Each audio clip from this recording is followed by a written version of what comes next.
What do you want to be when you grow up, Olivia? An astronaut.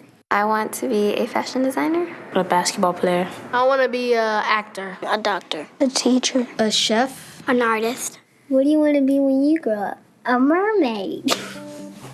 Do you know what a computer programmer is? Yeah, no. No. No. I think it's something that has codes and is able to decode a mystery. I think that they... Wait, what? Computer programmer? No. Nowadays, just about everything requires some form of programming. So, what is it? Programming is basically explaining to a computer what you want it to do for you. When you're programming, you're teaching possibly the stupidest thing in the entire universe, a computer, how to do something. Programming is one of the only things in the world that you can do where you can sit down and just make something completely new from scratch, whatever you want. It's really not unlike kind of playing an instrument or something, or playing a sport. It starts out being very intimidating, but you kind of get the hang of it over time. Coding is something that can be learned, and I know it can be intimidating. A lot of things are intimidating, but what isn't? A lot of the coding that people do is actually fairly simple. It's more about the process of breaking down problems than, sort of coming up with complicated algorithms as people traditionally think about it. Well, if it's fairly simple, why aren't there more of us doing it? Over the next 10 years, there will be 1.4 million jobs in computer science, and only about 400,000 grads qualified for those jobs. That's a shortage of 1 million people. So, how do you start?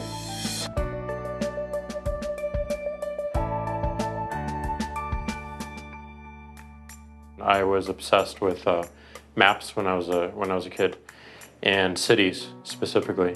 So I taught myself how to program. I had a very clear goal of what I wanted to do, which is to see a map of the city on my screen and play with it.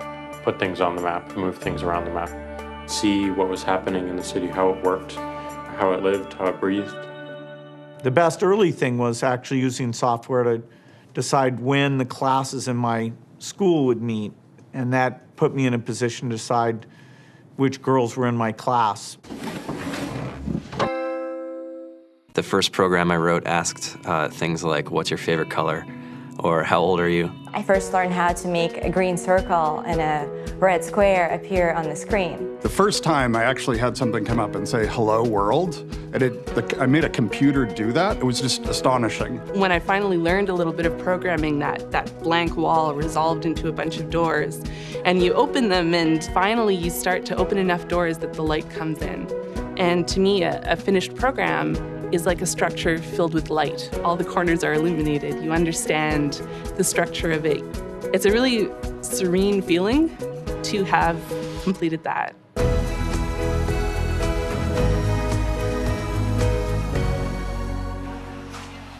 It took me some time to realize that creating things with your hands or creating code, creating programs, is just a different way to express creativity.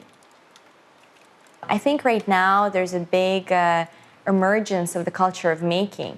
People who make their own scarves and hats, people who write their own apps. Now it's just limited by your imagination and sort of what kinds of ideas what kind of understanding can you build into the computer so that it can do these things that were previously impossible.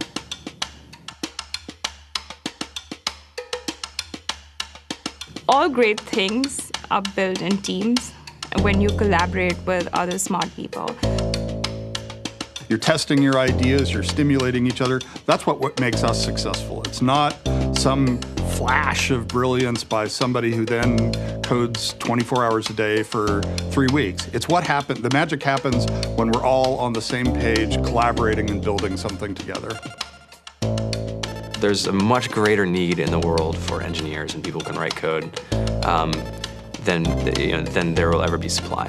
And so we all live these very charmed lives. To get the very best people, we try to make the office as awesome as possible.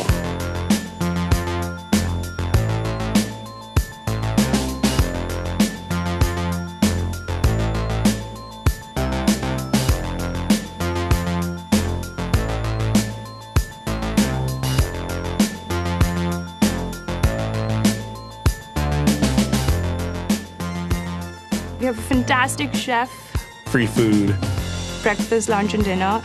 free laundry, snacks, even places to play and video games and scooters. There's all these kind of interesting things around the office and places where people can play or relax or go to think or play music or be creative. I went on the Bureau of Labor Statistics for the United States, and there's about a third of the pie that's all the things you would expect. It's, they're working in the government, they're working in typical technology jobs. But then, like, the rest of the pie, and it was the majority of the pie, just split down into these little teeny slices of every industry imaginable. And what it is, computers are everywhere. You want to work in agriculture? Do you want to work in entertainment? Do you want to work in manufacturing? It's just all over.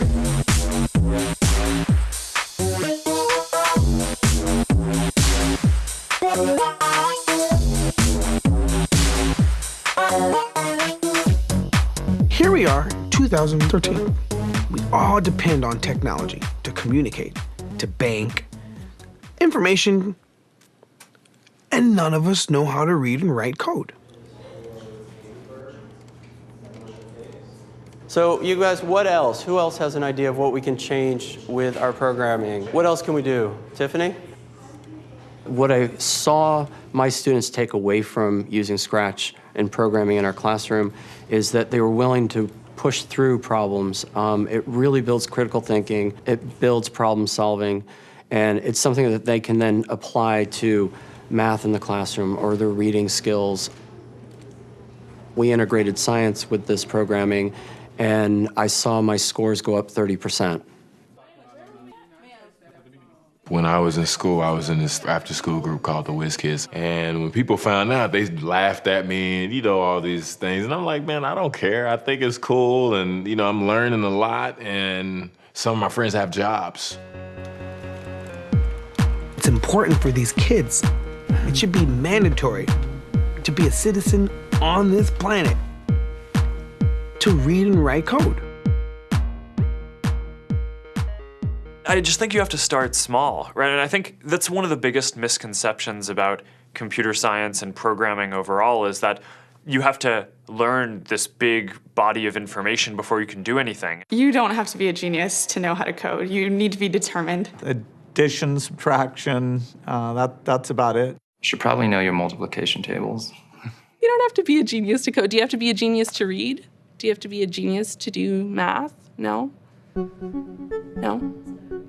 I think if someone had told me that software is really about humanity, that it's really about helping people by using computer technology, it would have changed my outlook a lot earlier. Whether you're trying to make a lot of money or whether you just want to change the world, computer programming is an incredibly empowering skill to learn. To be able to actually come up with an idea and then see it in your hands and then be able to press a button and have it be in millions of people's hands. I think we're the first generation in the world that's really ever had that kind of experience. The programmers of tomorrow are the wizards of the future. You're going to look like you have magic powers compared to everybody else. I think it's amazing. I think it's the closest thing we have to a superpower.